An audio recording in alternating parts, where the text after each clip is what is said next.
Olá, nós somos da Medicina Veterinária, da turma de Patologia Veterinária da PUC Minas Praça da Liberdade. Nós vamos apresentar o trabalho sobre doenças autoimunes, focado no lúpus eritematoso sistêmico.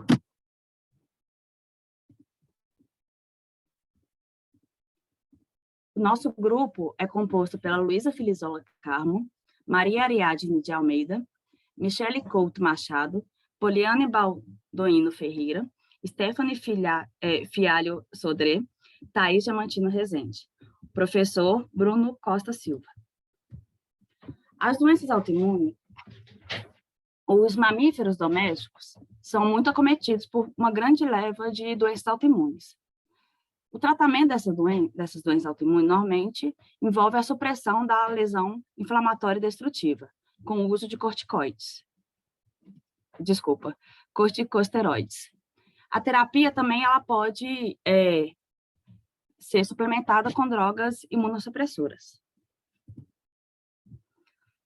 As doenças autoimunes podem afetar todos os órgãos do animal, mas tem alguns órgãos, como órgãos do sistema endócrino, a pele, o sangue e o sistema nervoso, que são mais comumente afetados. Outros fatores influenciam, como espécie, a raça e a idade. Agora, a Stephanie vai falar um pouco sobre a parte da imunologia das doenças autoimunes.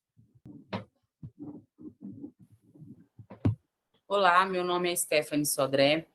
O nosso grupo escolheu como tema o lúpus eritematoso, que é uma doença autoimune. As doenças autoimunes se dão por um erro no sistema imunológico. É uma falha em que são criados anticorpos e linfócitos T e B que têm o potencial de serem autorreativos. O que isso significa? Eles vão reagir contra células e tecidos do próprio corpo do animal. Eu vou explicar a origem de uma doença autoimune. Os animais e nós humanos temos o sistema imune inato, que é o sistema imune que é composto por células que nós já nascemos com ela. São células que já estão totalmente maduras, que são elas neutrófilos, monócitos, macrófagos, dendríticas, NK, eosinófilos, mastófilos e basófilos. E nós temos também células do sistema imune adquirido, que o nome já diz, são células que a gente vai adquirindo ao longo da nossa existência, e é composta por linfócitos T e linfócitos B. As doenças autoimunes se dão através de erros no mecanismo de discriminação. O que são esse mecanismo de discriminação? São conjuntos de mecanismos que vão diminuir as chances de terem células que vão se tornar autorreativas. Como as células do sistema imune inato, nós já nascemos com elas, já estão totalmente maduras, o mecanismo de discriminação ele é perfeito, não acontecem falhas. Então, não há possibilidade de ter doenças autoimunes provocadas por células do sistema imune inato. Já no sistema imune adquirido, a história é diferente. Acontecem erros nesses mecanismos de discriminação e são através desses erros que são originadas células autorreativas que vão causar as doenças autoimunes. Quais são os mecanismos de discriminação? Nós temos dois mecanismos, central ou primário, secundário ou periférico. Na medula óssea vermelha, são criadas células, através de células tronco linfóides, e aí elas vão passando por um processo de maturação. O linfócito B termina a sua maturação na medula óssea vermelha. O linfócito T precisa de migrar para o timo para terminar a sua maturação. E esses são os órgãos primários em que acontecem o primeiro mecanismo de discriminação. Essas células são analisadas, né, para ver se elas vão ser viáveis ou se elas têm o potencial de terem receptores ali autorreativos e serão eliminadas através de uma anergia, que é a perda da sua atividade, ou através da morte por apoptose, que é uma morte programada dessas células. Mas pode ser, né, ninguém sabe o porquê, que aconteça de alguma célula escapar desse primeiro mecanismo de discriminação e continuar e migrar para os órgãos linfóides secundários junto com as outras que estão viáveis. Os órgãos linfóides secundários são eles, né? O baço, o linfonodo, placa de Pyle, o Balt, o Gaut, e essas células migram para lá. E ali sim, nos órgãos linfóides secundários, acontece o segundo mecanismo de discriminação, em que essas células vão ser novamente avaliadas para ver se elas têm potencial de serem autorreativas. E pode acontecer também no mecanismo secundário de alguma dessas células escaparem ou voltarem da energia e voltarem a ter atividade, e aí sim acontecem as doenças autoimunes.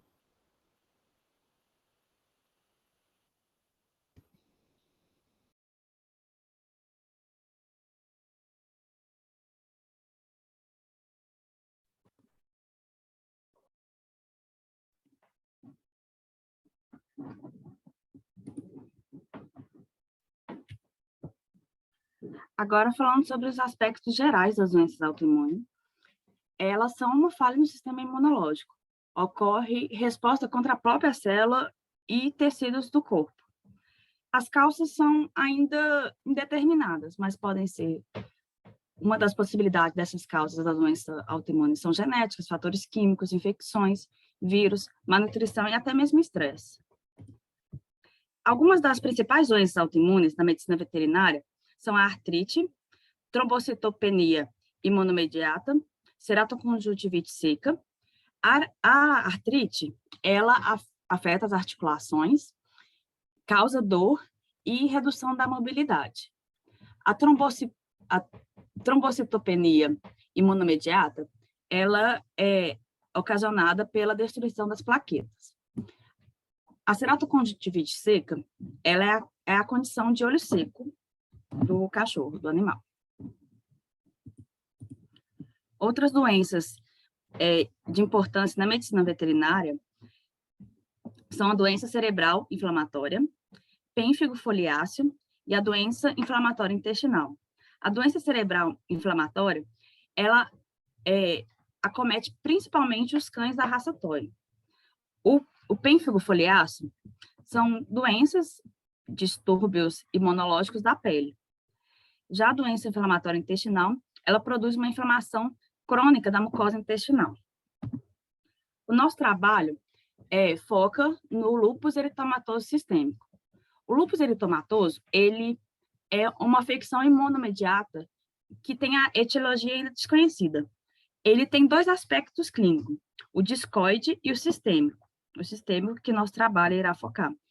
O lúpus eritematoso discoide, ele é considerado benigno, em que sua ação é local, acomete somente a pele.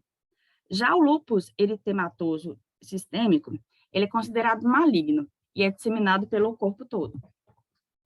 O lúpus discoide, ele atinge a pele dos cães e gatos, e as lesões normalmente são no plano nasal e na face.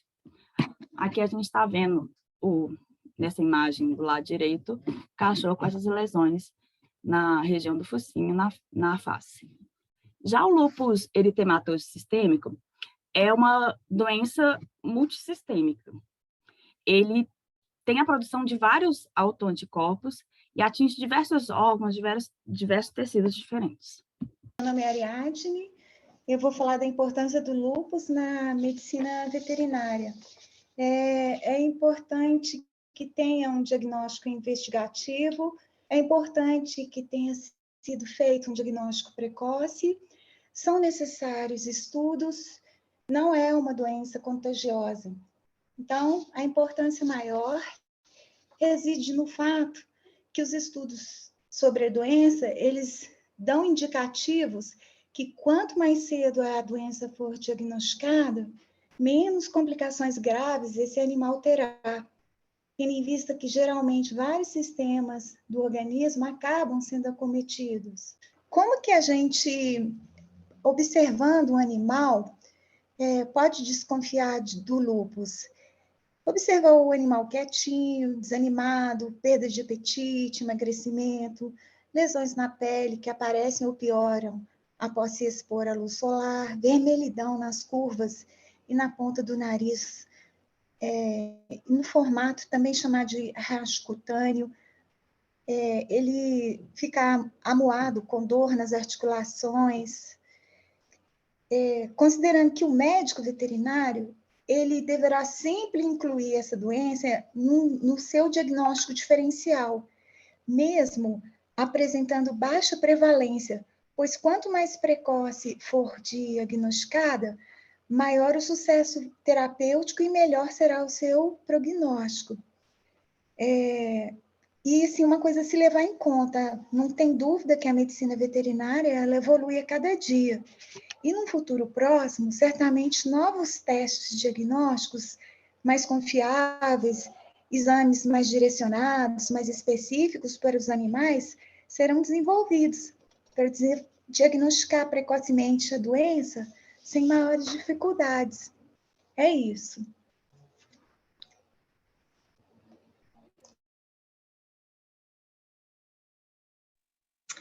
Oi, agora quem vai falar sou eu, Luísa Filizola, e eu vou falar um pouco do diagnóstico e sinais clínicos.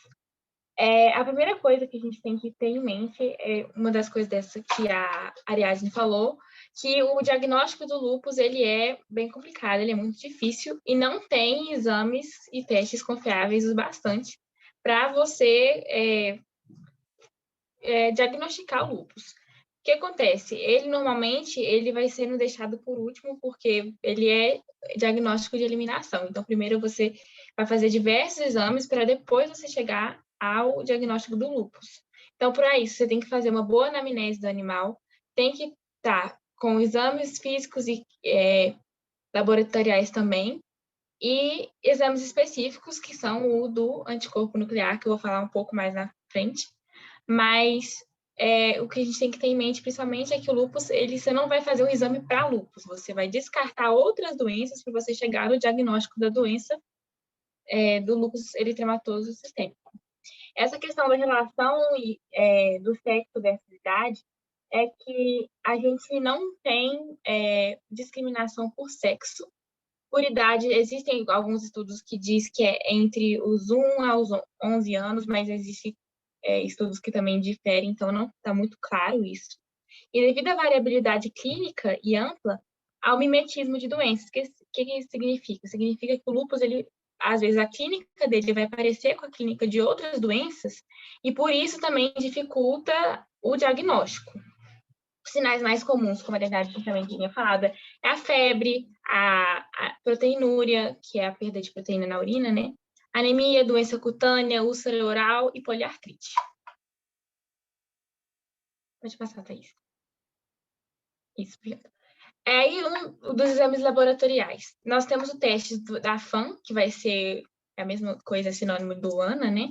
Que vai ser exame de sangue. Temos também o exame de urina, que vai olhar se há a presença da proteinúria, né? Decorrente da glomerulonefrite, que vai ser a inflamação dos glômerulos renais. Aí vai ter também, com exame de urina, você vai olhar anemia, enfim, vai ter todas essas questões de polimiosite, desculpa, acho difícil falar esse nome. E também você vai olhar a alta concentração de globulinas betas e gamas, enfim. Também tem como a gente fazer a biópsia das lesões não ulceradas e as biópsias cutâneas, que aí elas vão ser encaminhadas para o laboratório. Além disso, há exames imunopatológicos de amostras do lúpus eritematoso sistêmico, de úlceras preservadas. Pode passar. Aí, nessas imagens, a gente tem 3 imagens que dão um exemplo. Nessa primeira figura, figura 1, tem a erosão e úlceras profundas no nariz da face. São elas as mais comuns, assim, que a gente vai achar. E, frequentemente, elas vão ser assemelhadas com outros distúrbios dermatológicos. E pode haver úlceras profundas na face, a mucosa, a questão de escamação da pele também.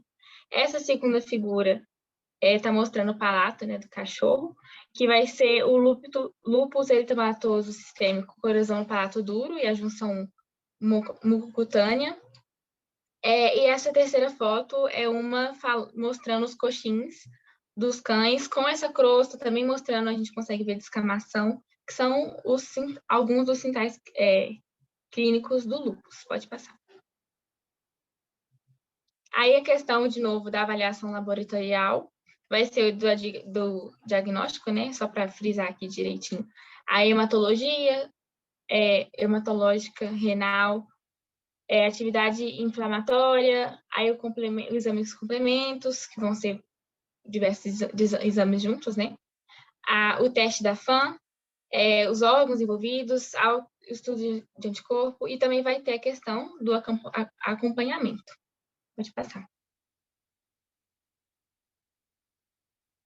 O lúpus, então, como a gente viu, assim, ele vai ser uma doença progressiva, ou seja, se ela não for tratada, pode vir a ter um quadro mais grave. Isso chega na negligência, que foi o que a Ariadne falou, por isso que é importante os veterinários abordarem ela com cautela, e quanto mais rápido o diagnóstico, melhor.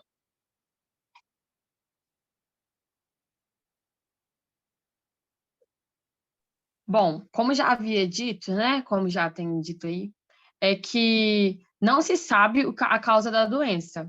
Então, porém, já temos estudos que indicam que existe a predisposição genética, além da exposição à luz UV e infecções virais. Meu nome é Michele, né? Eu vou falar um pouco mais sobre as consequências do lúpus. Eles vão, então, afetar a pele do animal, causar o eritema, que é essa vermelhidão, né, que a gente pode ver na foto aí no focinho, a alopécia, que é a perda de pelo, aí vão formar crostas e escoriações, né, principalmente na face, nas orelhas e nas partes distais. Ele vai ter febre, vai ter insuficiência renal, pleurite, pericardite, miocardite, né, são os sintomas e doenças que podem aparecer no cão acometido por lúpus sistêmico.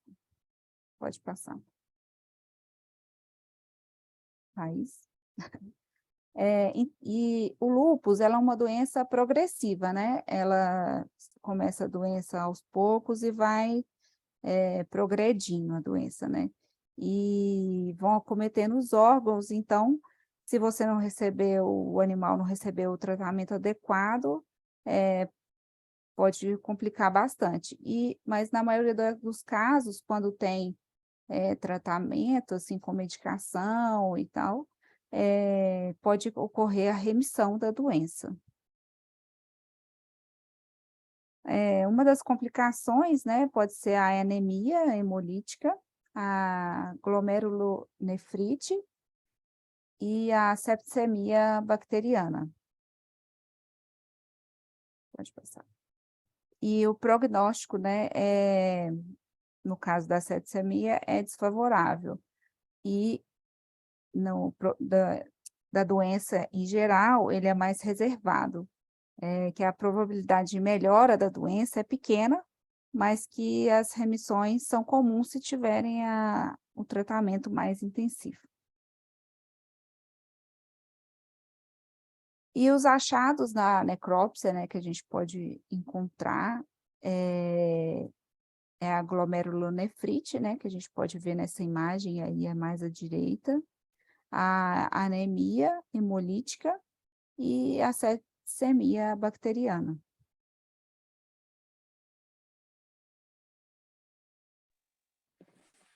Para concluir, nós podemos observar que o lúpus ele é uma doença de diagnóstico difícil, pode se confundir com várias outras doenças.